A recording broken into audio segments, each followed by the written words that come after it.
West Australian Premier Mark McGowan has completed his first full day of official engagements in Beijing. The Premier attended a meeting hosted by the China-Australia Chamber of Commerce, despite experiencing a few hiccups on the way. Crystal Wu with this report. Australian journalists travelling to China with a government official must apply for a work visa and secure a letter of support from an industry counterpart from the country. As you know, we moved heaven and earth to provide opportunities for the media to go, but it's really up to the Chinese authorities who they authorise and how many they authorise. It has proved to be a lengthy process. Just before the Premier flew out on Sunday, he confirmed only 2 people from media organisations were travelling with him. On top of that, a mid-air emergency delayed his arrival to China. Well, sadly, a passenger on board had a medical episode.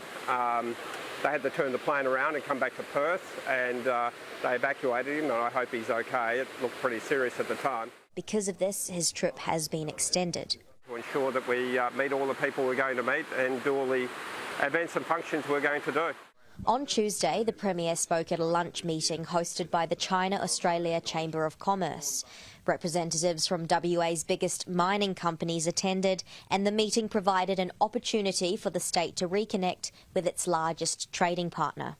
Western Australia is clearly the #1 place for investment and trade with China, and in fact with the whole world in Australia, and so this group of people are very significant to ensuring the wheels of business, the wheels of investment, the jobs for Australians roll smoothly.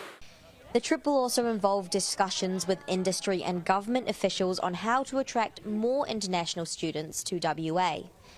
A $13.1 million investment in WA's international education was announced as part of the 2022-2023 state budget.